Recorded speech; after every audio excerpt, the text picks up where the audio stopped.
Yeah. First of all, thank you for everything. So Bezat Hashem, between Rosh Hashanah and Pesach, we have exactly half a year. So it's half a year that passed already from the last lecture we gave. And so Sharon told me that people here like Kabbalistic things and mystics. We all, Baruch Hashem, into it. We want to know a little bit more deep explanation about all what we do on Pesach. Because if you were going to take someone from outside to come to a Seder Pesach to see what we're doing, he's going to think we are crazy. Yeah, we're taking lettuce and washing our hands and taking like a cracker or something like that, and we eat it like this. And there's a lot of weird things in Passover. The whole year we eat chametz. The whole year we eat bread. Not just we eat it, we respect it. If, God forbid, the bread falls on the floor, what we do? We take it, some people even kiss it, give it a respect, and put it on top of something. More than anything else in the world, if a banana was on the street, okay, fine, a banana on the floor, we're going to take it, we're going to grab it, so nobody's going to fail. But not because of respect. To the bread, we have a special respect the whole year. And here comes Pesach. And not just we don't respect the bread, we burn it, we take it out of our houses, we like kind of hate it, you can't have it, you can't eat it, you can't nothing. Even if you have a dog that eats chametz in your house, you can't have it. You have to buy him a dog food kosher for Passover. So this is a question that I'm sure each one of us inside, deep inside our heart asking, what's the difference between Pesach, those 7 days, and the whole year? That the whole year we really respect the bread and we have a big value to the bread, and here in Pesach we burn it. So Be'emet, there is something deep inside, and this is what I want to talk today. I'm not just going to talk about the bread itself, we're going to speak about the matzah. What's the meaning of matzah? Why do we eat it? What's the meaning of maror, charoset, all those things? Thank you. Baruch atah Adonai Eloheinu melech haolam she'akol niya b'dvaro. Amen. All the different things that we have in Pesach, Bezat Hashem, I don't have a watch here, but I hope we're going to include everything into it in the time that we have. So Bezat Hashem, I want to start with explaining what's the meaning, what symbolizes the bread in our life. So Be'emet, as we said before, bread is something very important, and we see that everything we do in our life, the Jews, we has to have bread somehow involved in this situation. For example, someone gets married, so there is a sauda. We do a meal. The meal has to be with bread. A baby born is born. Baruch Hashem, siman tov u'mazal tov. We make a meal, and we have to eat bread in the meal. Same thing as kiddush. On Shabbat, we have 3 times we have to eat bread. Yom Tov, holiday, Pesach, Rosh Hashanah, Shavuot, all of them we eat bread. We see that the bread is very important. What's so important about the bread? Our rabbis tell us that the bread has a special sparks inside, special energy that nothing else in the world has. It says in the Gemara that the first sin of Adam Arishon, the first person in the world, Adam, his sin was somehow involved with wheat. Some of the explanation says that Eitz Hadat chita haya, it was wheat. And that's why today we have to eat the bread in a holy places, in a holy situations.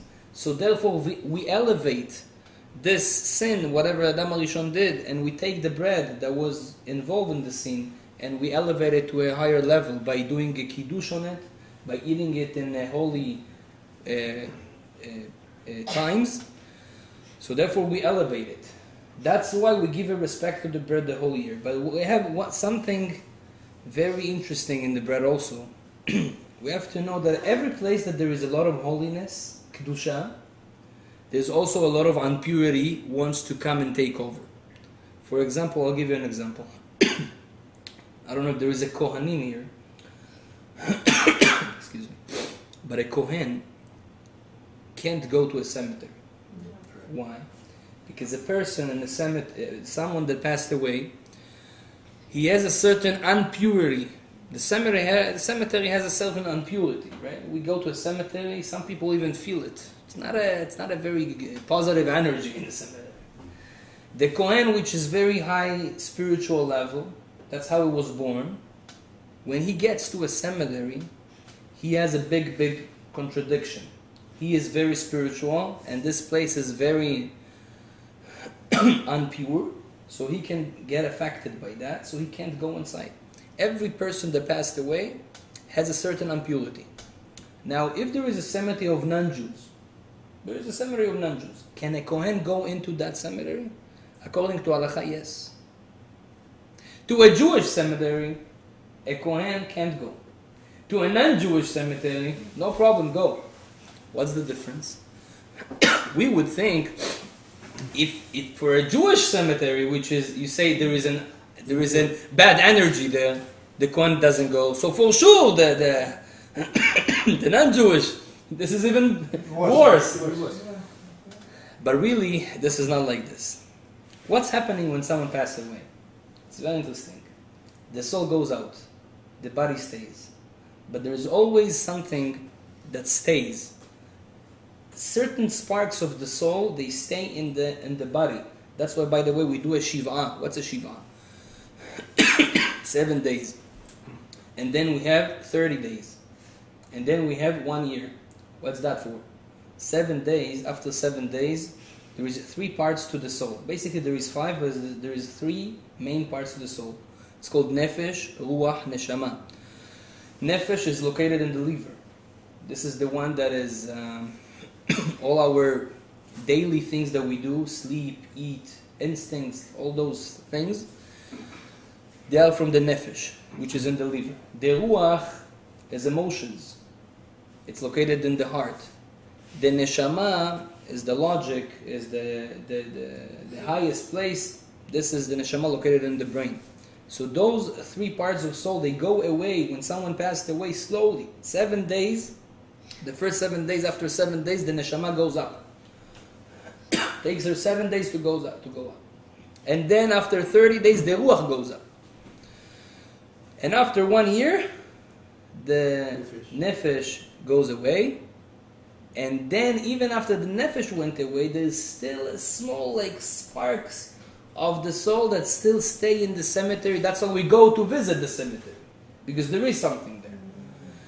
So that's why a Kohen, when he goes to the cemetery, what happens is, when a holy soul of a Jew, when a holy person, a Jew, passed away, what happens is that his holy soul went away. Now all the bad spirit says, okay, we have a body with holy sparks that's still left. We have food, right? We can go and grab some holiness, because also the bad spirits in the world, they live from holy things. The bad energies, they live, their food is good, positive energies. Positive energy is located in Jewish bodies. And that's why the bad spirits, the bad energies in the world, right away when someone passed away, they go and they want to be close to that place. That's why when a Kohen comes and he is around that person that passed away, right away this impurity from those bad energies jumps on him, and this is a problem.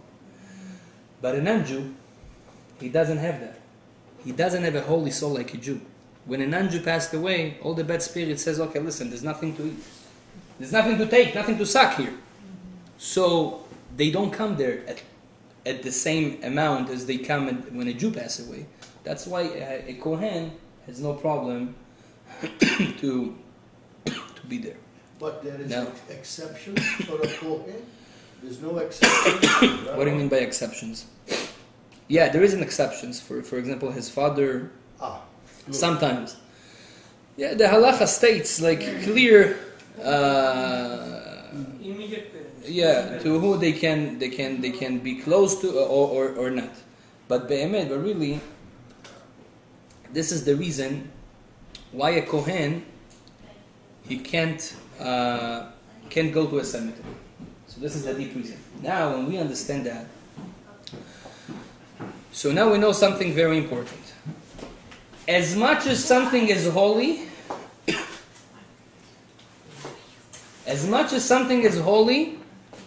the bad forces, the bad energies will want to attack him more.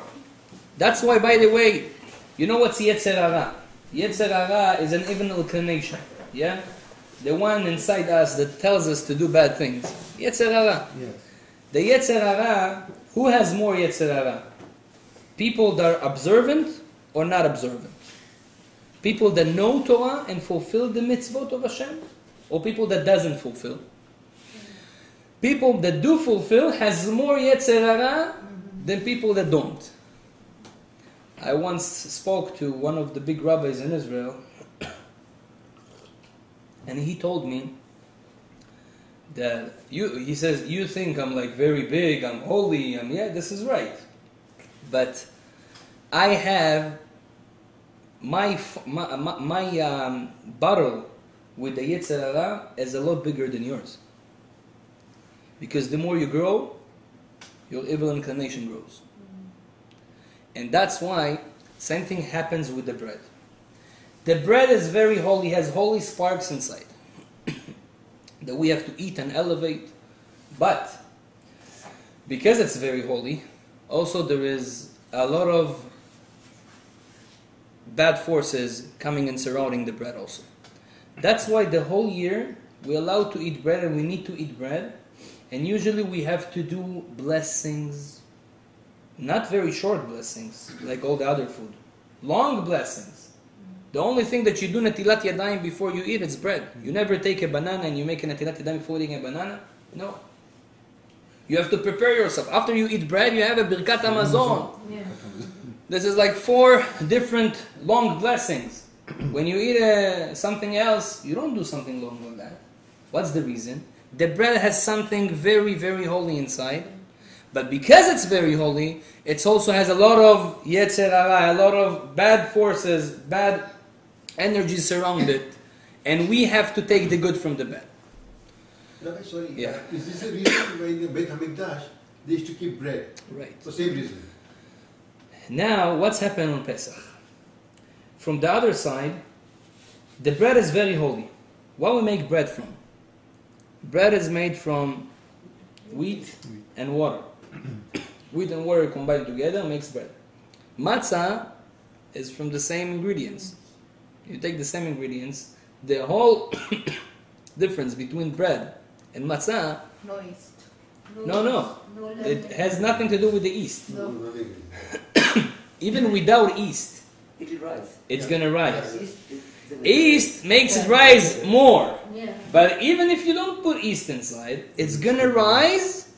But the matzah, what's the difference? The matzah, we bake it so fast, 18 we don't give it the time to to rise. rise. And that's why it's flat. 17.59. So this is the bread and the matzah. Our rabbis tell us this is symbolize something inside ourselves. The bread is rising up. Like the person that wants to feel elevated more than everyone else. This is ego. Right? The ego is basically, when you feel good with yourself, you're like, I'm the master of the world, right? I own everything. So, whatever I say, this is true. This is going to become true. So, this feeling called ego. Ego is the bread, is raising up. What's the matzah? The matzah, it's the opposite. It's very low, doesn't show itself too much, right? And stays very low. This is the symbols of to be humble. Symbolize humbleness. The bread symbolizes ego. So now we have those two things, right? Our rabbi says that on Pesach we have to eat matzah and we have to get rid of the bread. What does that mean? Each one of us inside has an evil inclination, Yetzirah. What's the Yetzirah is doing to us? There is a lot of bad characters, right? There is anger, there is sadness, there is jealousy. There's a lot of bad character that we want to get rid of them.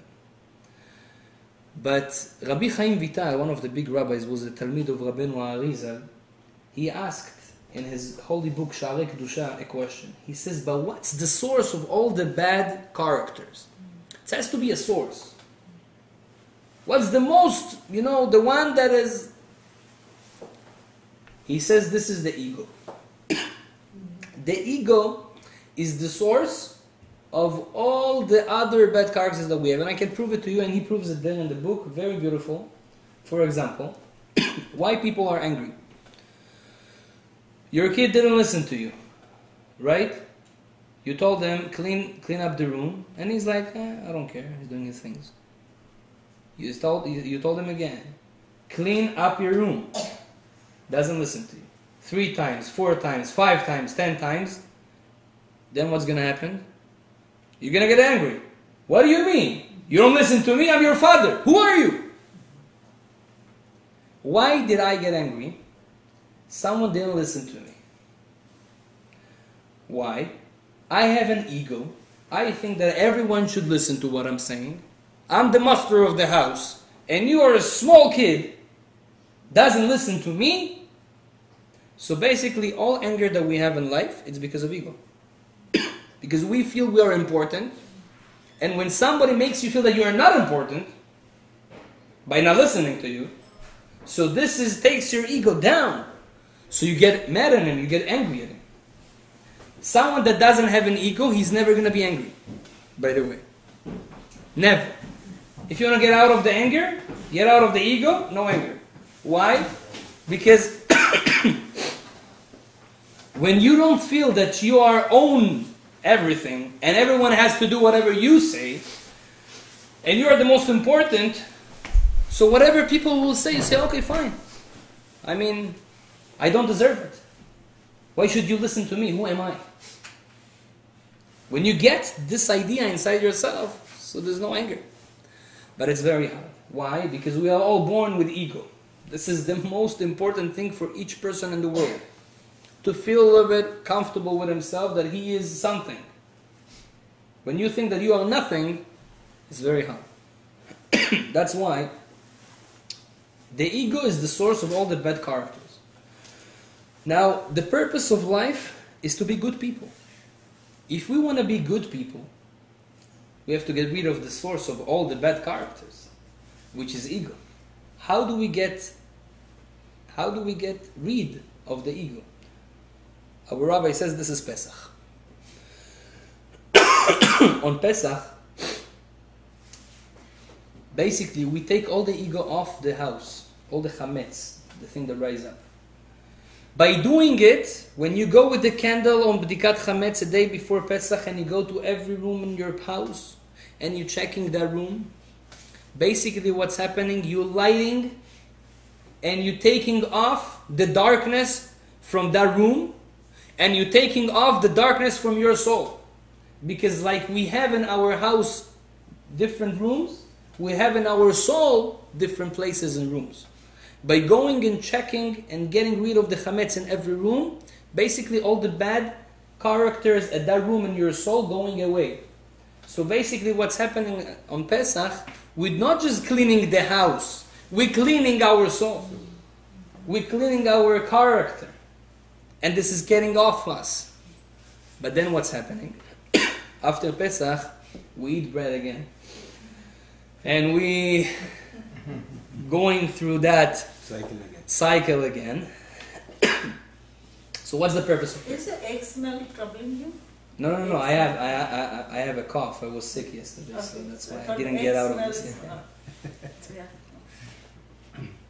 Maybe the merit of the shiur is going to help me. Anyways, what's Pesach? Now we're going a little bit deeper. But now we have to understand what Pesach is. We spoke half a year ago what's Rosh Hashanah. Rosh Hashanah and Pesach has a very big similarity. First of all, it's half a year after. Yeah, it's Pesach. More than that, Rosh Hashanah is the head of the year. We were speaking about that everything going after the beginning. The way how you begin your life, your day, your week, your month is going to affect the whole day, the whole week, the whole month. And we explained in the lecture about Rosh Hashanah, if you remember, I remember. So we spoke about why we're doing Havdalah, for example. Havdalah on Motzei Shabbat. If you realize, there's people that after you do the Havdalah, they like laugh. Yes. You do the Havdalah and you see like someone, ha ha ha ha. What do you mean? What are you doing? Why he is laughing? He says, because now it's the beginning of the week. If I'm going to start the beginning of the week with the laugh, with the smile, with the simcha, with the happiness, so this is a good sign for the whole week to be happy. Why do we sing songs in Havdalah? Why we sing songs now? Sing songs in different times. No, on Havdalah we sing. Why? Because singing is happiness. We want to start the week good. Same thing is Rosh Chodesh. Why do we have the holiday of Rosh Chodesh, the first day of the month? Yesterday was Rosh Chodesh. Yes. What we do on Rosh Chodesh, we have to wear more beautiful clothes. We add another meal. Yeah, we eat something more special on Rosh Chodesh. People that keep the mitzvot, they know that Rosh Chodesh has to be a little bit more. I remember in yeshiva, so we were wearing a tie on Rosh Chodesh. Because we always goes with suit. Yeah, but on Rosh Chodesh we wear a tie. To feel the Rosh Chodesh. Why? When you make it special, happy, comfortable, it's a good sign for the whole month. Same thing is Rosh Hashanah. So we spoke, why on Rosh Hashanah we don't eat, there's a minhag to not eat very, chamutz. Chamutz is bitter things, or spicy things. Sour, yeah, sour. Why we don't eat sour? So our rabbis say, when you eat sour, what happens to your face? Like, something like that. You have a few seconds that you feel a little bit of Contortion. Not comfortable. This feeling on Rosh Hashanah is gonna affect few days during the year, maybe even few weeks. That can be very sour. We don't want it to happen. Some people, as a custom on Rosh Hashanah, they don't eat black things. No black olives, no black grapes. Why? Black is a little bit sad. We don't want a sad year. So we eat honey. We eat only dates. Stuff that are very sweet. Shana metuka, we say. Sweetie. Why we do with that? Whatever you do on Rosh Hashanah, it's going to affect your whole year. Now, Rosh Hashanah, there is a Gemara, Masechet Rosh Hashanah. There's two big rabbis, they had an argument. One rabbi is Rabbi Eliezer ben Horkenus. He was the rabbi of Rabbi Akiva. One rabbi is Rabbi Yoshua. He was also in the time of Rabbi Akiva. Those two big rabbis, they had a big argument. One was the president of Israel in Torah. The other one was the vice president. And they had a big argument. What was the argument? Rabbi Eliezer says, when Adam Arishon, the first person, what was his birthday? What was the day that he was created? Rabbi Eliezer says was Aleph Tishrei, Rosh Hashanah. This is the time he was created. Rabbi Yoshua says no. He was created on Aleph Nis. He was created on Nisan. Comes the Gemara and says, both are right. Both are right. Yeah, this is a Jewish answer. What do you mean both are right? Adam Arishon was born once. Decide, either he was born on Tishrei or he was born on Nisan. Says no, they are both right. Rabbi Eliezer ben Horkenus meant his body was created on Aleph Tishrei. And this is what happened. That's why we celebrate the birth of the body of Adam HaRishon as Rosh Hashanah, and that's why Rosh Hashanah is affecting all your year physically. All the physic things in your year. Health, money, right? House, all the things. What car are you going to have? A Lexus or a BMW or a Tesla? Tesla. This is Rabotai Rosh Hashanah. What you do in Rosh Hashanah is going to affect your physical year, the whole year. That's why Rosh Hashanah, 2 days, very important days. But Pesach, Rabbi Yeshua says, on Pesach was created the soul of Adam HaRishon. Half a year before. The soul of Adam HaRishon was created on Pesach. So what was the argument between them? What's more important? What do we have to celebrate? So because we are living in a physical world, what do we celebrate? Rosh Hashanah. Because we are physical. Yeah, people ask them, what do you want? To be a Talmid Chacham, to know a lot of Torah, or to be a rich person? So you all know the answer. We'll leave the Talmid Chacham for the next world.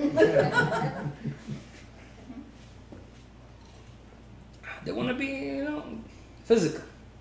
This is what we're living in this world. So Be'emet, Rosh Hashanah affects the physical life of the whole year.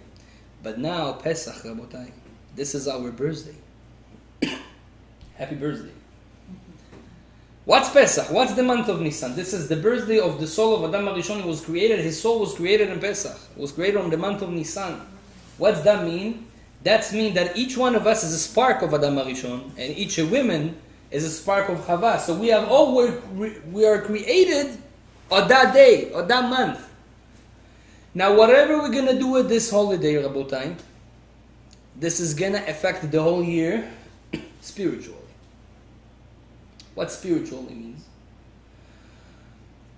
There is today in medicine, there is two types of sections in the healthy world.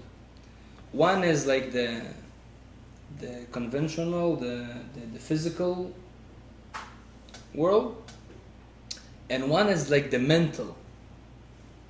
And both are having problems, right? Some people has a problem, a physical problem. So they go to the doctor and they say, listen, I have a physical problem. I need, this hurts, I doesn't feel well, pain here, pain there. So the doctor tries to help them. Some people has mental issues. I'm very sad.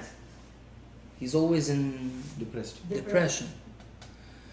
Or, I don't have motivation. I'm lazy. I don't want to do things. People are angry. People are jealous. Everything is bothering them. A lot of mental problems that we have.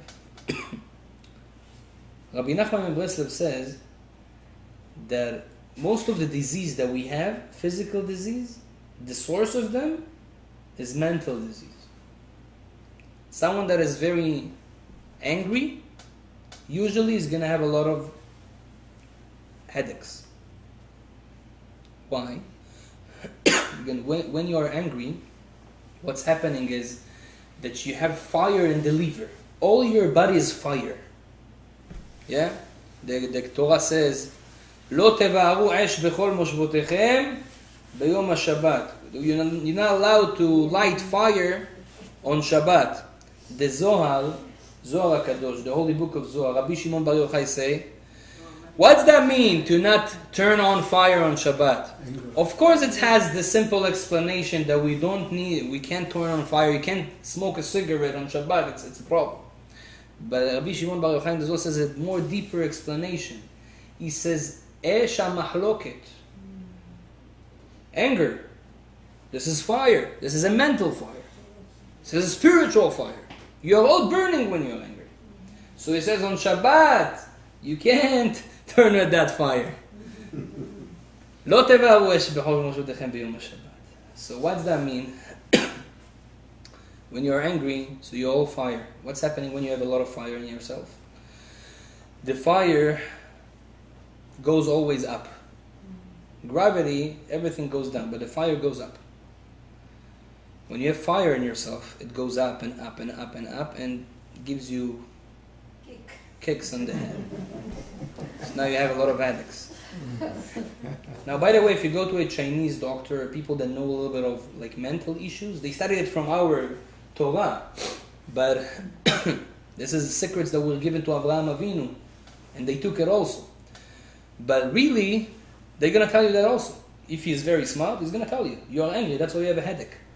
Most of the problems that we have, physical problems, are because of mental issues, because of spiritual issues that we have. People that are jealous, the Gemara says, they're going to have problems with your bones. Rekev atzamot kinha. The bones are becoming weak when you're jealous.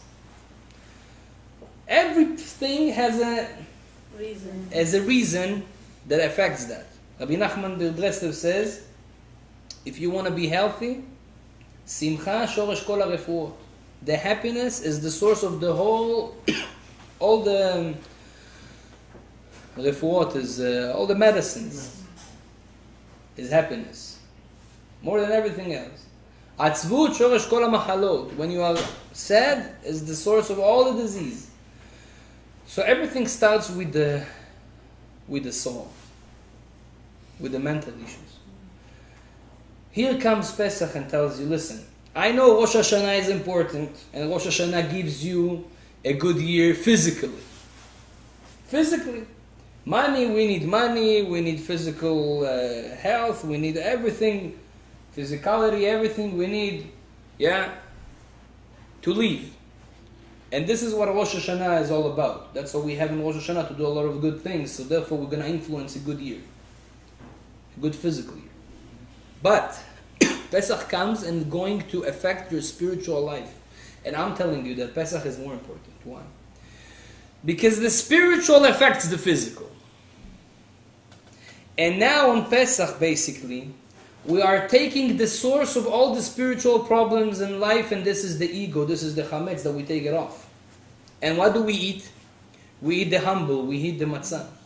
Now the matzah, the Zohar HaKadosh says, what's matzah?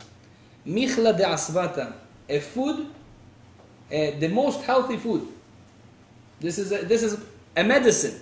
Matzah, it's a medicine. Now ask every person after Pesach, he doesn't feel this is a medicine. No. He feels this is the opposite. Why? Because matzah really is not good for the body. The body can't handle the matzah. But the matzah, the spirituality of the matzah, is a health for your spirit. Not just for today, for the whole year. That's why Chachamim says if you eat a proper matzah, what's a proper matzah? On the Seder, you eat a matzah shmura. You know how they do the matzah shmura? Avodat yad, the handmade. How do they do that? They have to say, before they make the matzah, they have to say, when they take the wheat and the water and they combine them together, they have to say, L'shem matzat mitzvah. For the intention of matzah, I'm doing it for a mitzvah. He has to say it in his word. If he didn't say that this matzah is pasul, he didn't fulfill the mitzvah of Pesach. If he didn't say that when he was baking the matzah. And they say it all the time. So imagine, rabbis are coming together, taking a holy matzah and speaking to the matzah all the time, giving good energies to that, and you eat it on Pesach. This is holy. This is holy. And this is Rabbi Shimon Bar Yochai says, when you eat the matzah, it gives you asvata, a mental health. It gives you a medicine for all your spiritual problems, for your sadness, for your anger, for your jealousy, for all the problems that we have inside ourselves, and we want to get rid of them. We have to take off the ego, the hametz, and then we take the medicine, the matzah. This is what we do in Pesach. So that's why matzah is very, by the way, after Pesach is done, we have the afikoman, right? The afikoman is the last thing that we eat. By the way, according to the halacha, to the law, we're not allowed to eat nothing or drink nothing after the afikoman. Only that last cup of wine that we eat, that we drink after Birkat Hamazon, but nothing else. We have to go to sleep with the taste of the matzah. Some people even doesn't brush their teeth after Pesach because we have to have the taste of the matzah when we go to sleep. Why? Because this is a taste of health. a spiritual health that we got inside our bodies right now. Now we have all evil inclination. We have a yetzer hara. You go to a mall and you smell a nice non-kosher shawarma. And you want to eat it because you know that the non-kosher is more tasty. It's always more tasty. The yetzer hara make it more tasty. So then you have a battle with yourself and you say, 1 second, I want to eat it, but it's okay, nobody see, I don't know. Just one lafa, you know. Who's going to help you to take over the yetzer hara? You know who's going to help you? The matzah that you eat on Pesach. The wife. Sometimes she's done with me. It's more powerful than the wife. The matzah that you eat on Pesach gives you such a power and such a spirituality. Get rid of the yetzer hara. All this, the cleaning that you did for Pesach, you took the yetzer hara out of you on your birthday, because the beginning of your soul is on Pesach, is on that month, and everything goes by the beginning. That's why Kadosh Baruch Hu says, those 7 days, if you're going to clean your out of the ego, and if you're going to eat this medicine, on only those 70 days, you can eat bread for the whole year. There's no problem. This is gave you power enough for the whole year to be strong with the yetzer hara. That's why Rabbeinu Arizal says that if someone is nizhar, is careful on chametz in Pesach, even in one small crumb, Yes. yeah, crumb, to not eat even one small crumb, he says for sure the whole year he's not gonna sin. Now we are all doing sins during the year. This means that on Pesach, we didn't keep Pesach. We didn't keep Pesach as we need to keep. That's why people in Pesach, they are more strict than every holiday. You're not going to see it in not Rosh Hashanah, not Shavuot, not Yom Kippur even. On Pesach, people are cleaning everything, you know. And why do they do that? Because they know what Rabbeinu Arizal say. That if Pesach is going to be good, the whole year, spiritually, is going to be good. You're going to be a tzaddik. You're going to be a tzaddikah because of Pesach. This is the source of everything. So that's why we are so careful in Pesach. Now the matzah, by the way, so the afikoman that we spoke about, the afikoman, this is the last bread that we eat in the Leila Seder. The afikoman, there is a segula, there is a spiritual thing you can do with this. There is a big energy in this matzah. We said this is a medicine. If you leave the afikoman, there is one of the minhagim, the customs, is to take a small part of the afikoman and leave it with you in your pocket. Why do we do that? By the way, this is written in Kabbalah books. Yes. Why do we do that? They say that this afikoman is keeping you as a mezuzah on the way. You go in a plane, you go on the road, drive to New York. You have something that is a little bit dangerous, and you want yourself to be safe. Take this piece of matzah with you on the boat, and this is gonna keep you. This is gonna save you. Why? You see? Yeah. Baruch Omer Ve'oseh. Why are you worried? This house is safe, Rebbe. I'll tell you more than that. There is one guy, there is one rabbi, his name is... There's one rabbi, the Rabbi Chaim HaKohen Me'aram Tzova. He was the student of Rabbi Chaim Vital, which was the student of Rabbeinu Arizal. And he writes in his book that there is another segula to take this afikoman, or even the matzah of Pesach, that you ate the matzah and there's a little bit of leftover. I'm talking about the hand matzah, the shmura that you make a bracha on it, or the afikoman that you made a bracha on it. And you take a piece of it and you're just gonna put it in your wall, in their house. It's gonna protect the house from bad people to get in, from Chaz v'Shalom thieves and bad spirits. Like a mezuzah mamash. That's what I did in my house also. If you're gonna go to my house, you're gonna see I have a very nice frame. And there's a matzah in the frame. People ask me, well, what's happened to you? I said, listen, this is better than any picture in the world. This is not just nice, this is also protects the house. And you can see it. You also give it to a lady who's giving birth, right? Lalita, Bisman Lalita. Right. This is also. There's a lot of segulot that you can do with the matzah. And this is really works. Now I'll tell you why is that. Because the matzah is not just a small. It's not just you buy a cracker like this, you know. No, a matzah it's a holy food. It's a humble food. It's a food without yetzer hara. It's a food without ego. And it's a food with a lot of energy. And that's why, as much as matzah we eat on Pesach, this is good for ourselves. So this is the matzah. But we have another things on Pesach. Not just the matzah, right? We have the wine that we drink 4 glasses of wine. And you know that the wine, the whole year, same concept with the bread we have with the wine. The whole year, every holiday, every event, everything that we have, the Jews, you're going to see wine involved somehow. Sheva brachot for the Hatan and the Kala. In the Chuppah, in the Brit Milah, Pidyon Haben. You have it on Kiddush on Shabbat. You have it on Havdalah. You have it everywhere. I don't know if there is a holiday that we don't have a. Even if someone has a Brit on Yom Kippur, we're still going to have wine.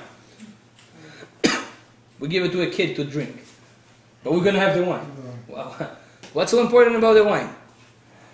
And on Pesach, we don't have only 1 cup of wine. We have 4 cups of wine. Everyone has to drink the 4 cups of wine, women and men. And even for kids, we give small cups of wine to educate them to do the mitzvah. Why is that? What's the secret of the wine? Rabotai, wine is red. It's not just red, it has alcohol usually inside. Wine symbolizes the judgments. Dinim. Judgments is all the pressure, all the problems, all the things that you have in your life. Stuff doesn't go smoothly. You have something on you that ayin hara, things that doesn't work. This is all the dinim, this is all the judgments. What the Jews do, we take the cup of wine, and what we do, we take 3 drops of water, and we put it inside the wine. Mematek et adinim, to sweeten the judgment out of us. But this is not enough. Now we take this judgment, and we make a blessing on it, and we happy, and we drink it. What's that symbolize? A lot of times in our life we had hard times. Problems, judgments, things. It can be with Chas v'shalom, with our kids, with our health, with the money, with everything. A lot of problems to the world has a lot of problems. And each one individual. All those judgments that comes on us. We have to understand that we can sweeten all the judgments. We can sweeten them. Make them smooth, make them nice. How do we do that? There's a 2 sgulot. When someone takes a cup of wine on Pesach, which is the birthday of the humanity, of the whole world, and this is going to affect your spiritual life, and you take those cups of Pesach and you put those 3 drops, and you make a blessing on it, basically what you do, you take all the bad things, all the ayin hara, all the judgments that is on you, all the problem with parnasa, with money, all the problem with your kids, and everything when your intention, and you're going to make a bracha, you're going to elevate everything, and you're going to understand one thing, that everything is from Hashem. Who is doing everything? HaKadosh Baruch Hu. And He is doing it for good. And I understand that there is something behind that. And I'm happy, even though I have hard time. Even though I have problems, I'm happy that I'm son of HaKadosh Baruch Hu, and HaKadosh Baruch Hu gave me a directions what to do and how to go out of this. And this understanding and this kiddush that we do in blessing is going to sweeten all the judgments out of you. Because you know how to get rid of all your problems? By understanding that Hashem, you doing it, having a smile and say, you know what? Thank you also for the problems because I know it's good. This is a big high level. But this is what HaKadosh Baruch Hu wants. When you get to this idea, this understanding, that be'emet, whatever HaKadosh Baruch Hu is doing is for good. And there is a lot of thousands of stories that I can tell you. I have a friend who was in Israel. You know, in 2001 there was a big problem in Israel. Also today, God forbid, Hashem Ya'azor. There's Muslims, they do a lot of, they're killing people. So in 2001 they had a different way. They used to go to a bus and bomb themselves in the bus. My wife lost her Nephew. nephew. So I had a friend in Tel Aviv that he was waiting for a bus. You know, in Israel it's not like here, every 5 minutes you have a bus. There, sometimes it takes half an hour. And it's hot outside. And you're waiting for the bus, and everyone is angry, like, where's the bus? And he was late already for an appointment that he had. And he saw the bus is coming, and he was running. And the guy at the bus, he saw him. But he didn't care. So he just Spurred off. Went on. And he was like, you know, in Israel they are like very emotional. He told them, you are this and that and your mother and your father and whatever. And he thought this is the worst thing happened to him this week. Why? Because now he's gonna be late to that point. He's gonna lose a client and whatever, you know, his own problems. But then unfortunately after that he hears that this bus bumped. Now, is it a good thing or not? That you missed the bus. You thought this is the worst thing could happen. No, HaKadosh Baruch Hu saved you. Saved your life. Same thing happened with there was a guy, I know him, he was a businessman. And he accepted on himself to put on tefillin every day. He was like half religious, like, you know, mitchazek, going a little bit more observant, more strong, yeah.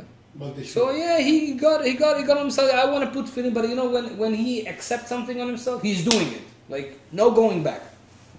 So he bought a very good, like, top of the top tefillin, very expensive, and he was taking it with him every time. And one time he had a flight to New York, and in this flight, he took the tefillin with him, and he goes to the flight, and then a few minutes before the takeoff, so he says, well, where was my tefillin? And he doesn't find them, and he remembers, oh, I forgot him in the lobby. What I'm going to do now? Like, first of all, it's very expensive. Second of all, like, okay, the money is fine. What I'm going to do in the morning, I'm not going to put tefillin. I have to do that. He was talking to the crowd and saying, listen, I have to go and take it. Just wait for me 1, 2, 3 minutes. I'm going to just run and tap. They said, listen, we have time. We can't like do everything according to your problems. If you don't come on time, we're going to leave. So he ran and he came back and they left.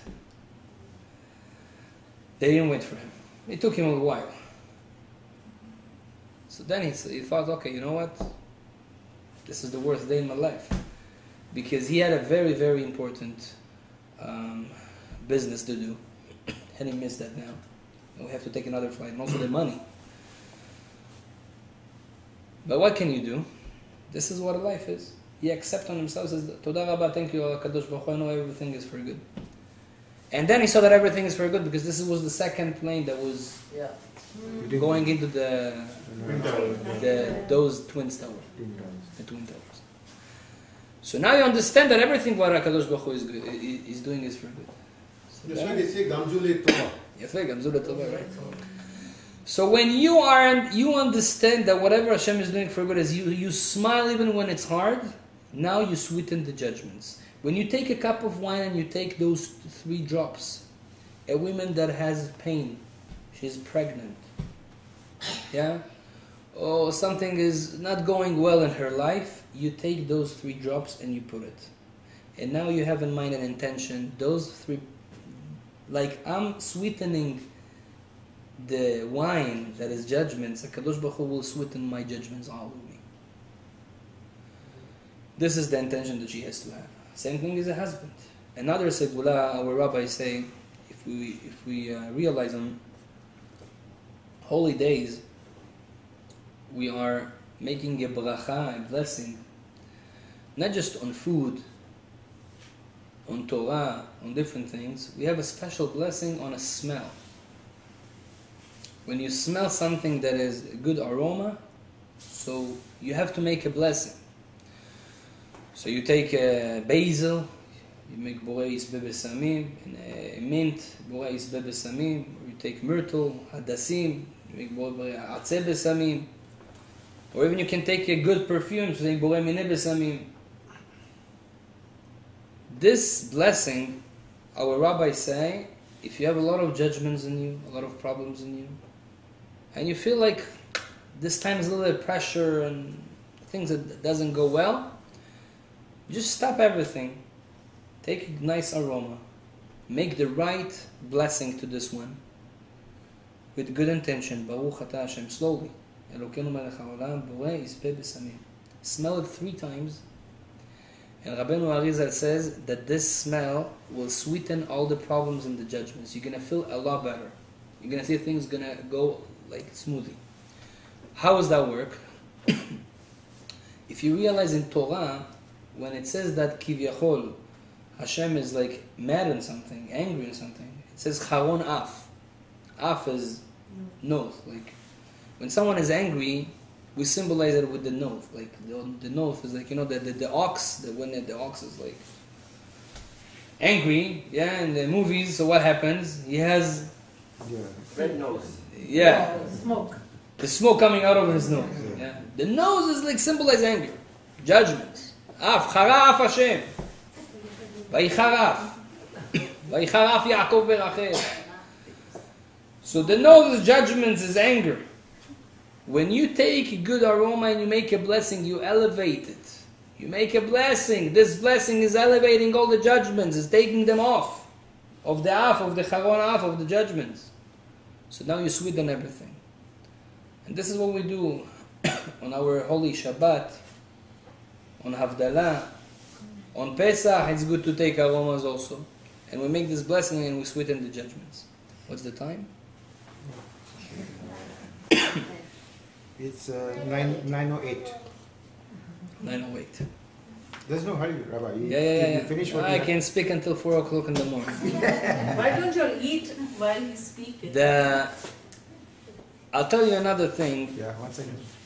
That we have on Pesach. We all sit in the table. And what's the most important mitzvah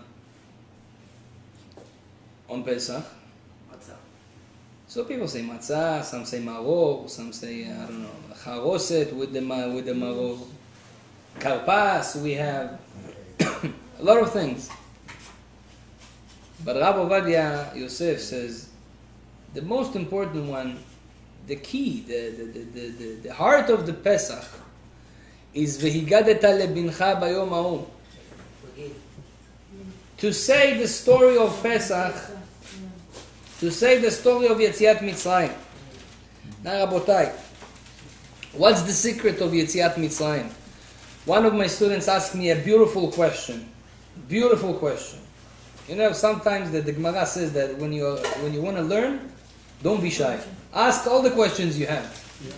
So he asked me a beautiful question. He says, Rabbi, we left Egypt 3,350 years ago. Okay? Okay, past. Was very beautiful. 10 Makot. Yam Suf was opening the sea. Was very nice, big miracles. But 3,000 years already. Now tell me, why do we have every day to say so many times, Zechar Yetziat Mitzrayim, and you took us out of Egypt, and we have a whole holiday that we're speaking about the story of Egypt. Okay, good history. Let's go on. On Birkat Hamazon you say, Zechar Yetziat Mitzrayim. On the Tefillah, You pray in 18, Mincha, Arvit, Shacharit, you say Zechar Yetziat Mitzrayim. Everything is to remember Yetziat Mitzrayim. To the Torah, half of the Torah is speaking about Egypt. On Kiddush also. Kiddush, Zechar Yetziat Mitzrayim. You see, if you look, everything is like remembering what? He told me, how do I apply it in my life today? Okay, so we went out of Egypt. Hazaku Baruch, very nice. How is it has a connection to me now? I was not there. Okay, you tell me my soul was there. Okay, I believe. But how do I connect to this Yetziat Mitzrayim? So, Bemet, we have to understand, the Torah is not a history book. How do we know that it's not a history book? Because it doesn't say the whole history. You're going to see jumps in the Torah of 1,000 years sometimes. Thousands of years. Why? The Torah tells you certain things that you need to know and you need to learn from for the whole life, for the whole history, until the end of the days. Because the Torah is not a history book, so what's that? The Torah, as you can apply the Torah every generation, every day. Whatever written in the Torah is happening every day. You know that in Hebrew, how do we say a holiday? Chag. What's Chag? Chag, it's come from the word mechoga. Lahug. Uga. A circle. Yeah?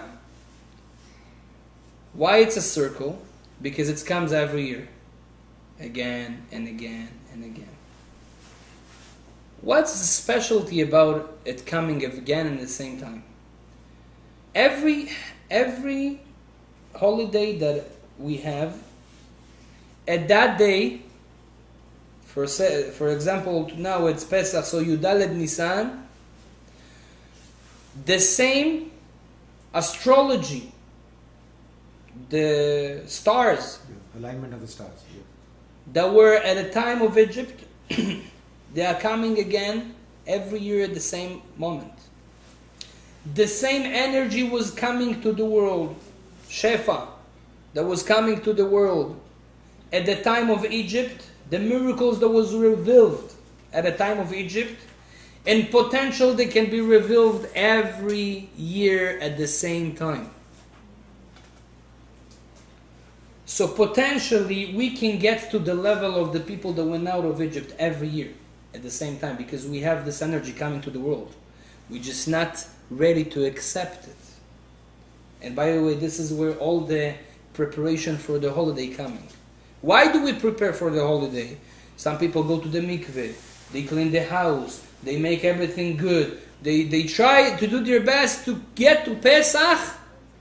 And then what we're going to get on Pesach? We're going to get the same energy, the same level of those people that went out of Egypt. Now those people that went out of Egypt, what did they see? They see miracles in their eyes. Someone that's going to prepare himself to Pesach is going to see that year miracles in his eyes. HaKadosh Baruch Hu is not going to le'astir mimenu, to hide his real miracles from that person. Why? Because he got to the level that now is coming to the world. This energy that's coming to the world, that each one of us can hold it at that time. You can't have it on Rosh Hashanah. Rosh Hashanah is a different energy. You can't have it on Purim. Purim is a different energy. On Pesach you can have it, because this is the time of Pesach. So you can get the energy of Pesach. So that's why it's called a Hag. So it comes again and again and again. But this student asked me, how do I connect Egypt to my life now? I read it in the Siddur, Zecher Yetziat Mitzrayim, but what's the Yetziat Mitzrayim today? I don't have a Yetziat Mitzrayim, I don't have a going out of Egypt today. So look at the thing now. Our Torah is talking about every generation, every person, every second. All of us have an Egypt right now, every day. What's the Egypt today?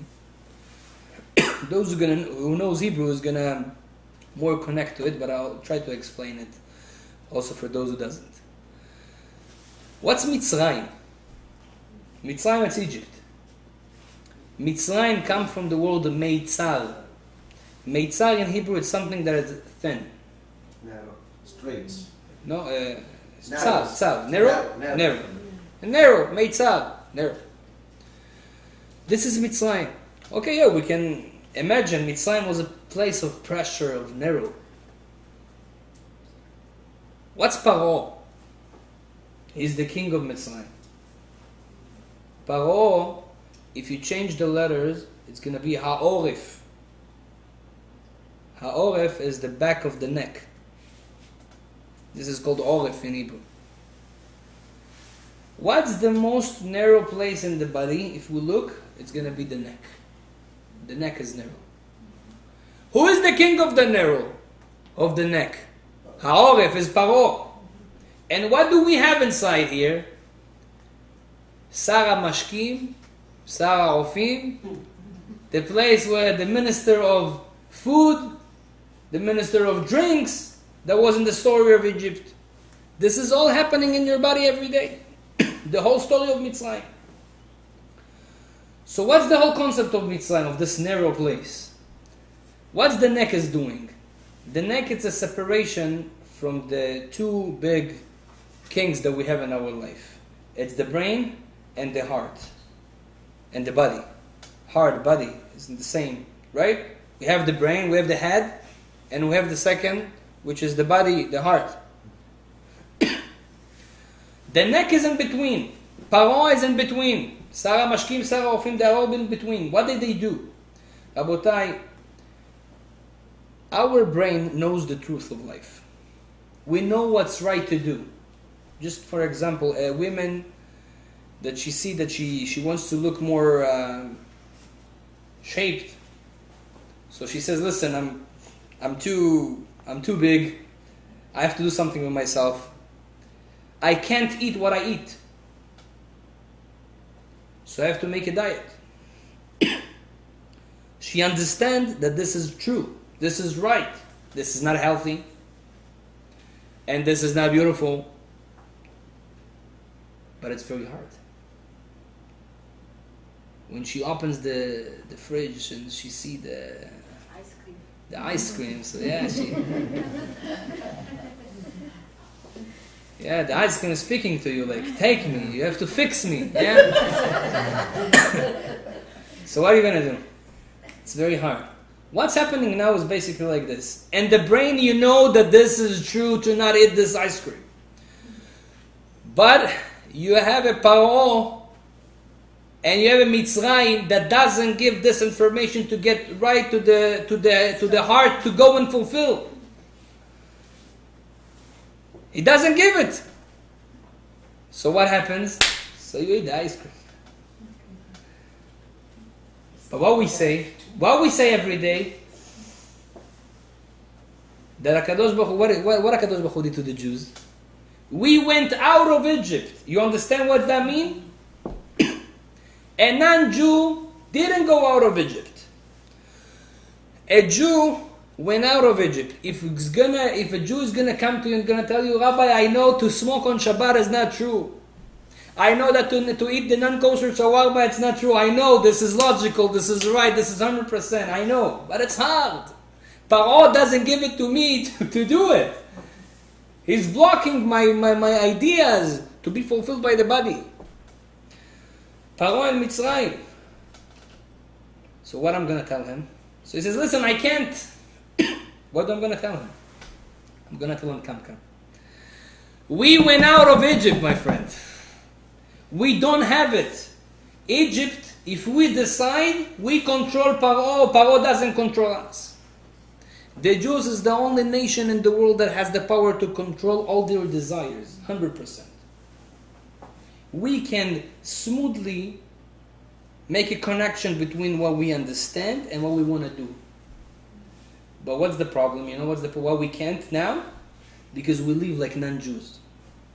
We don't really understand that we went out of Egypt.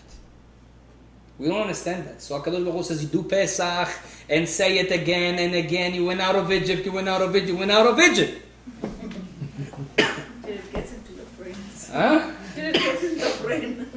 You went out of Egypt. You went out of those desires. You take Paro off. Paro passed away for you. But what we do, we don't live like Jews. And then we see that it's very hard. It's very hard. To who is hard? Someone that didn't go out of Egypt. So why do we do Pesach, Rabotai? You know why we do Pesach? Because in Pesach, we get into ourselves the idea that we went out of Egypt. And then during the whole year, it's going to be very easy for you to connect the brain and the heart. Because you did Pesach. You went out of Egypt. But if you didn't fulfill the mitzvah of Pesach, you just came for the wine. You came for the good food, for Shulchan Orech. You said, okay, go. The Agadah, no, I don't have time now. Let's drink the whiskey. No whiskey on Pesach. The kosher vodka. If this is what you have in your mind the whole time of Pesach, so Pesach didn't work to you. You didn't go out of Egypt. You're still the same slave that was in Egypt. You're going to be still the same slave that's going to eat the ice cream, that's going to smoke the cigarette, that's going to not fulfill what he needs to fulfill because he didn't go out of Egypt. He didn't fulfill Pesach. That's why Pesach is the source of all Judaism. If there's no Pesach, there's no Judaism, because you can't control yourself without Pesach. Pesach gives you the power to do it. That's why we have to fulfill this mitzvah the best as we can. All the big details, whatever you can do. Why? It's going to help you the whole year. You're going to be a hero because of Pesach. So this is the big secrets of this holy day. Leila Seder, and this night called Leil Shimurim. What's Leil Shimurim? Staying awake. Shimurim is Shamur, is safe. Do you know we have a custom on Pesach? We don't lock the door. Nachon? Some people they're afraid. They say, "No, listen, this is I can't. If someone's gonna come, I'm gonna lock the door." But HaKadosh Baruch Hu say, don't worry, trust me, on Pesach nothing is going to happen. We don't lock the door on Pesach. Why do we do that? HaKadosh Baruch Hu says this day, by the way, it's the only time during the year that we say Hallel at night. Usually Hallel says only at the day. Why during Pesach we say Hallel at night? Because Pesach is like a day. The night of Pesach is a day. It has a big light to the whole year. It's not a night, it's a day. That's why in the day, are you afraid to leave your door unlocked? No, I don't afraid. So same thing in Leil Pesach, we don't afraid. We don't scare. We leave the door like this. Why? Leil Shimurim, this keeps you. Comes the Rabbi Chaim Vital and asks a question, but he says, you know what? There was a story of a person that on Leil Pesach was going on a sulam, on a ladder, and he fell, and something happened to him. He broke his leg. So the Leil Pesach didn't save him, didn't protect him. We know the Pesach is Leil Shimurim. It's a night of we all protected. So he says, Rabbi Chaim Vital, Leil Shimurim hu leHashem. This is the continuation of the pasuk. Leil Shimurim hu leHashem. When you are with Hashem, you are protected. But when you're going to do different things that Hashem doesn't want in Leil Seder, so you have no protection anymore. So who gets the protection? The real Jew that's going in the way of Hashem. Don't be afraid. You're going to be fine. Everything is going to be 100%. Why? Because you go in the direction of Hashem. You do the Seder. Everything is kosher. Everything is good. You go in the good way. So this is the Leil Shimurim for you. But if not, no guarantee. There's no guarantee. So from here we see this big day that's called Leil Seder. How important is that to our soul? How important is that to our future, the year, our mental health? How are we going to feel the whole year? All the problems of anxiety that there is today, of depression, and all those problems that there is today with the kids, with the teenagers, that I work with them a lot. This is all their problems, what they do, smoke, and chas v'shalom going to bad places, and marrying non-Jews, and all this coming because of mental issues, problems, and the mental issues comes because there's no good Pesach. Because we eat chametz on Pesach. And even those who clean, they eat chametz sometimes on Pesach. Why? Because today, on Pesach, you can eat cakes. Go to the store, you're going to see a cake kosher for Passover. Yeah, ice cream also. Everything is kosher for Yeah. Passover. Aval, someone that really, really loves himself and wants to be protected the whole year, he's going to be very careful with what he buys for Pesach. Because the things are not always 100%. The more simple you are on Passover, don't be too complicated. Beastly, bamba, this is okay, it says it's kosher for Passover. But whatever you can, But you can do it all for you. well, Baruch Hashem, be plain, be healthy. Simple. Fruits, matzah, avocado, all the simple things. It's more healthy for the body. It's more healthy for the soul. It's only 7 days. People are asking, Rabbi, I want to kosher the microwave. How do I kosher a microwave? I tell them, the microwave has a big argument about that. Most of the rabbis in Israel, they say that you can't kosher a microwave for Passover. But it says, but I need a microwave. You cannot clean Okay, it. I have a way for you I have a way for you to clean to kosher the microwave. Some rabbanim says if you clean it with a good cleaner, and then you put a glass with water and soap inside, and then you give it like 10 or 15 minutes to. Yeah, so this is maybe will be kosher for Pesach, but this is not 100%. Why would you take a chance? Pesach is so important. For a microwave. First 2 days of Pesach, you can't use the microwave anyway. The first 2 days of Pesach, you can. In the middle 2 days, you go travel. And then, so for 1 day that you have in between, to take this chance, why? You know why? Because people didn't listen to this lecture. After you listen to this lecture and say, why? Pesach is something really important. Listen, I'm going to be careful. If this is going to influence all my life, you know, when you pick a wife, you're very careful. Right? Not just like, okay, it doesn't matter, give me someone of those. No! You pick, why? Because you know, I'm going to be stuck the whole life with this person. This is for the whole year. You're going to be stuck with this is influenced the whole year. Pesach is very important. And the last thing, and this is the last thing for today. Pesach, Rabotai, is a day that each one of us get a new soul. You get a new soul for the year. Leila Seder. That's why the preparation for this day is very important. Get to this day, come, happy. It's not worth to work like a donkey cleaning the house with pressure and anger, and you go out and you go this and you do that. Yeah. There was one lady told her husband, I want you to help me on Passover. So he says, how can I help you? He says, go away from the house and this is your help. So he went. After 3 hours, he came back. He says, what happened? He says, how come? I can't help you so much. Like, it's too much for me. Everything is on me. Oh my God.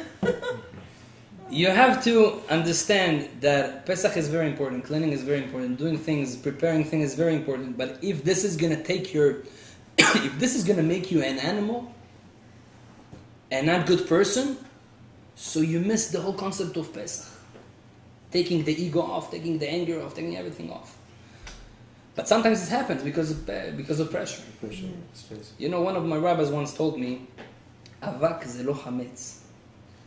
Dust is not chametz. It's very good to have a cleaning day in the year, like cleaning week, right? It's very nice and clean. It's a very good thing that the Jews has. But this is not the purpose of Pesach. Pesach is getting rid of the chametz. And by the way, the chametz, you never can get rid totally from the chametz, because always there's going to be crumbs here and there and in the car and well, what can you do? So we have to understand that really the halakha doesn't state that we have to take all those crumbs off. Whatever you can do, especially the big ones, you have to take it off. But then, after we make the b'dikat hametz, we say a very important, one of the most important sentences. כל חמירה וחמיה דאיקה ברשותי דחזיתי ודלה חזיתי דבירתי ודלה בירתי להווה ולבטיל כעפרה דערה. All the hametz in my house that I have, that I own, that I saw and that I didn't see, that I burned and I didn't burn. For me, it's like dust. It's like It doesn't exist. nothing. In that sentence, when you said that, and by the way, you have to say and understand what you're saying, and if you don't understand the Aramic, so you're going to say it in English. Yes. So after you say that, basically all the leftover chametz crumbs that you have everywhere, it's not there. It's not yours. It's an hefker. It doesn't exist. And then, therefore, cleaning to Pesach should not be such a big deal. It's very easy, really. But we make it very complicated. So every person has to know by himself. If I can do it 100% clean and clean the dust and everything and still be a calm person, not angry, smiling, positive, excellent. But if you see that this is not happening, it's better you less clean and you more clean yourself inside. Amen. So Bezat Hashem, first of all I want to wish this Baruch Hashem Kahal Kadosh, Kadosh Baruch Hu should fulfill all your wishes this morning. Happy birthday to all of you. And Bezat Hashem, Happy birthday to you too. Bezat Hashem, Chazak u'Baruch to Sharon and to Bal Habayit, and Kadosh Baruch Hu will give you a lot of blessing and atzlacha. To see shefa from your kids.